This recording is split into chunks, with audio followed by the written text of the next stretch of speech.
Damos ahora paso a la intervención del doctor Pablo Lugari, director de la Corporación Gaviotas, que hará una exposición de unos 2-3 minutos, y posteriormente, para tener en cuenta ese principio del diálogo del que nos han hablado los expositores, daremos paso a la intervención en sus 15 minutos de las preguntas del auditorio. Doctor Lugari, tiene la palabra.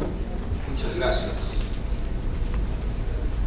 Es difícil hablar después de oír la capacidad instalada mental, como alguna vez lo señalara el presidente Betancourt, que aquí me ha tocado escuchar a los expositores anteriores.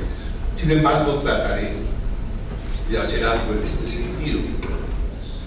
Una regeneración permanente de ellas para que este entusiasmo no aborrezca. Decía mi padre que vale más una persona con entusiasmo que un premio Nobel. Fue así entonces, como hace 40 años,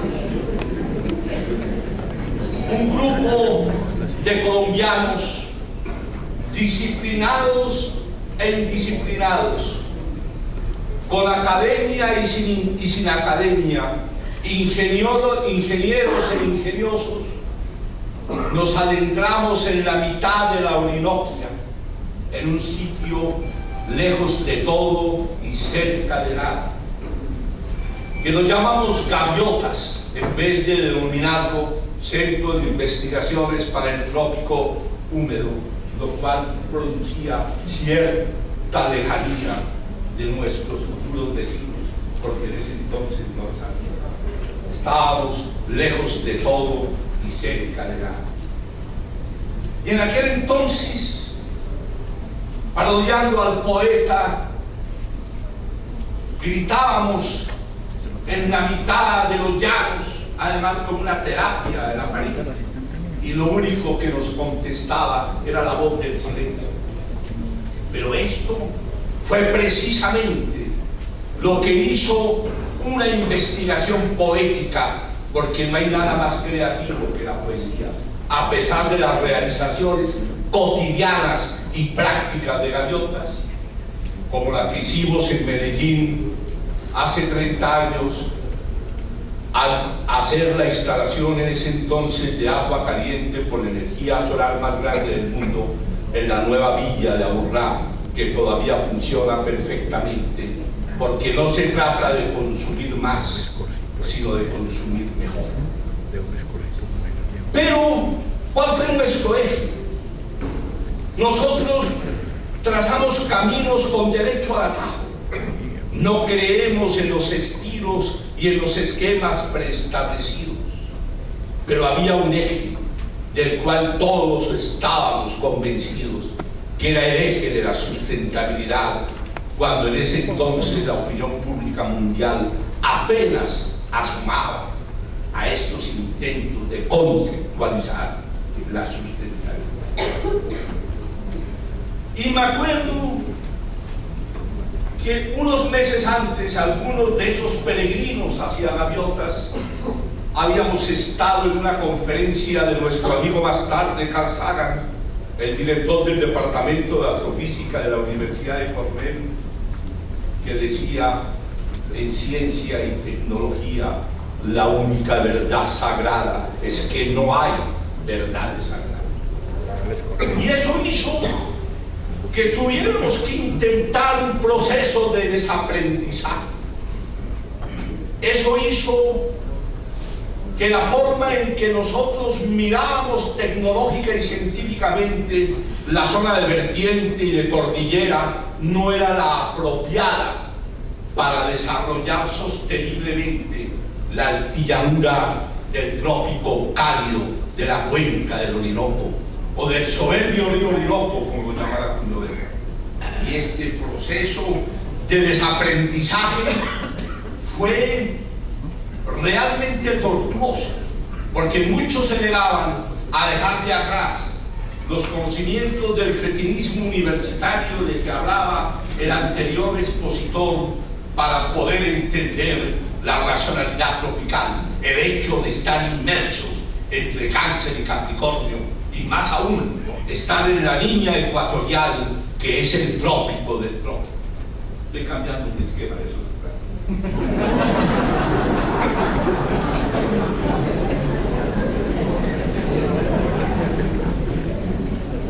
Decíamos, como luego también lo sostuvo el presidente Betancur en la Universidad de Antioquia y en Maracaibo, de que estamos en el mayor índice de radiación solar del planeta, ubicados, en donde se da el mayor índice de productividad biológica, y sin embargo tenemos el mayor índice de pobreza. ¿Qué pasa? Somos ricos y somos pobres. Es lo que yo llamo el milagro de la pobreza, porque en donde es imposible ser pobre no somos. Es un milagro.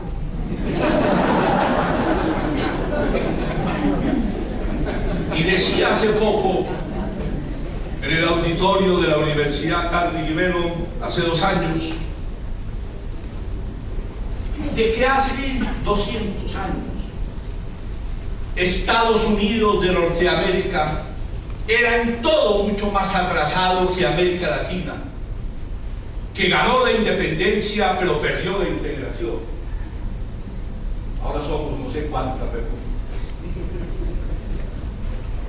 ¿Y por qué este atraso de este continente intermedio de la América Latina frente al desarrollo, entre comillas, pero tengamos unos elementos convencionales para conocerlo, del país del norte? ¿Por qué? Y llegábamos en unas discusiones intensas. En Gaviotas se estimula la contradicción, pero se repugna la lucha. Es un diálogo permanente, el que está mucho más allá de la simple dialéctica de la tesis y la antítesis para llegar a la síntesis. Creemos que la síntesis de 2 aspectos, lograda solamente sobre 2 enfoques, es algo atrasado en términos de análisis de desarrollo. ¿Por qué? Nos preguntábamos entonces, mientras Estados Unidos le dio espacio a la libertad del pensamiento, con figuras tan extraordinarias como Franklin, el presidente Jefferson y otros, allá era muy importante ser inventor y político al tiempo. Como alguna vez cuando tuve la oportunidad de visitar la ensambladora de Toyota en Nagoya, el Japón, le pregunté al jefe de la coordinación de visitas, ¿cuál es la clave de Toyota? Y él me decía, aquí todos trabajan y todos piensan. No nos sirve solamente el que piensa, ni tampoco nos sirve solamente el que trabaja, sino el que desarrolla las mismas actividades al tiempo. Y esos son los gavioteros, los trabajadores. Yo soy el primer trabajador de Gaviotas. Todos pensamos y todos trabajamos.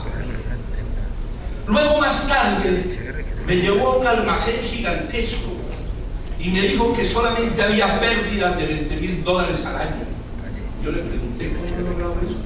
Es que aquí no hay sapos. Y dijo, aquí no hay sapos porque todos somos sapos. Es decir, es la actitud cultural finalmente, más que la actitud que se consigue después, lo que hace factible el desarrollo de proyectos de esta naturaleza. Pero decía más tarde, en una conferencia que tuve la oportunidad de dictar en el laboratorio de los Álamos, en New México, rodeado, nunca supe por qué, de grandes seguridades y de cierto misterio, de que el planteamiento del calentamiento global, que para mí no es válido, y aquí es donde yo quiero demostrar la falta de complejidad para analizar los problemas planetarios. Que el planteamiento del calentamiento, que en realidad lo que hay es un recalentamiento, porque si la Tierra no tuviera una temperatura promedio de 15 grados, pues no estaríamos hablando de este tema. Así es. Lo que hubo es un recalentamiento por el dióxido de carbono generado por el hombre, por las actividades del hombre, que es lo que nos pone en peligro si de aquí al año 2100 superamos 2 grados adicionales. Es lo que realmente. Pero sin embargo, ese planteamiento de la simple elevación de la temperatura con las consecuencias que ella tiene, me parece reduccionista, me parece lejano de la complejidad. No tiene conexión. ¿Por qué? Primero, hubo vida y después se dio una atmósfera, tal como la conocemos hoy, porque antes existía, pero era venenosa. Y esta composición de nuestra atmósfera, de nuestra bioatmósfera, que está dada por 78% de nitrógeno, 21% de oxígeno, de 1% de argón y otros gases raros, y algo también de dióxido de carbono natural, está ligada, para mantener su estabilidad dinámica, a la cantidad de biomasa que hay en el planeta, que en un 99% es vegetal. Y la Tierra, como lo describe Mario Calderón en un libro que está escribiendo sobre gaviotas, lo más importante es recuperar la piel de la Tierra, la vegetalización, la arborización de la Tierra. Porque en este momento tenemos un 30%.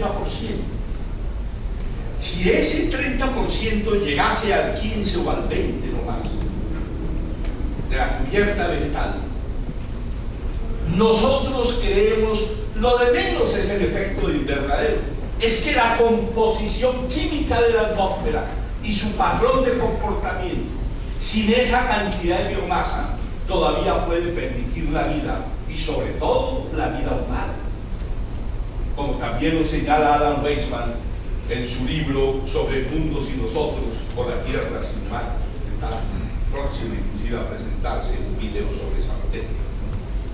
Porque además de la composición de la Tierra, que fue mi planteamiento en Calvo y Vivero, hay que tener en cuenta su patrón de comportamiento. Si nosotros cogemos los compuestos o los elementos del cuerpo humano y lo ponemos en un recipiente y le ponemos algo de electricidad y una radiación solar simulada, no vamos a tener un cuerpo humano, aunque están todos los elementos, porque lo importante es la arquitectura, es su patrón de comportamiento, y ese patrón de comportamiento está articulado a los sistemas vivos, es decir, a la biomasa. Por eso el planteamiento tiene que ser no evitar el recalentamiento global simplemente, sino combatir la calvicie de la Tierra, replantándola, revegetalizándola, para que haga posible la vida humana a la vuelta de 150 o 200 años.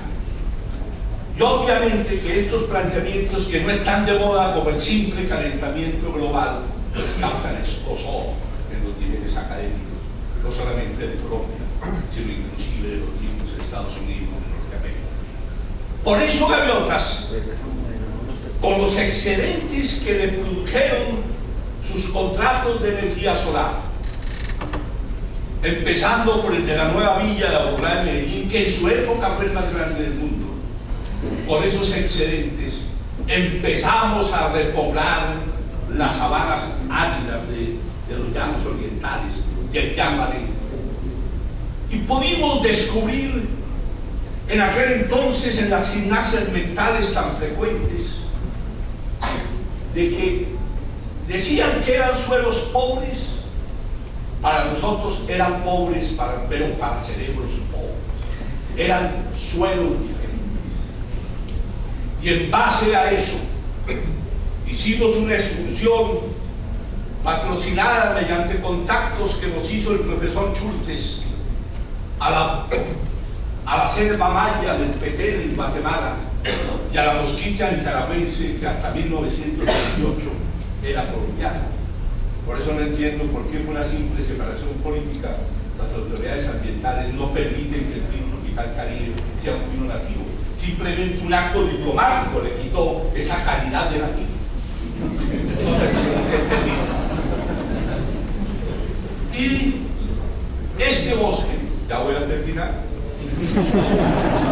afortunadamente cambié de opinión. Es un bosque de 8.000 hectáreas, el bosque más grande sembrado en Colombia hasta la fecha. Pero esto no fue un proyecto de reforestación, fue la conversión de unas sabanas áridas en un bosque tropical. Ese es el concepto, recuperando la piel de la tierra, replantándola, para que sea posible la composición de la atmósfera y su patrón de comportamiento. Y además, hoy por hoy, la cosecha de este bosque, su sudor, es el que le da los mayores ingresos a la Fundación Gaviotas, porque además de la colonia y la trementina, de ahí, de ese sudor, dentro de un concepto de una ciencia regenerativa, estamos obteniendo de una manera insólita todo el combustible que usan nuestros 8 tractores en nuestras 4 plantas eléctricas. Para terminar, quiero repetir algo con que termino mis intervenciones, y es que es muy importante que entiendan esta frase de Da Vinci, que resume de una manera extraordinaria la complejidad, al decir: todo está hecho de todo, todo viene de todo y todo regresa a todo. Por eso, para terminar por segunda vez, yo quiero decirles que no olviden que la madurez consiste en realizar los sueños, y el que no sueña es porque está dormido. Muchas gracias.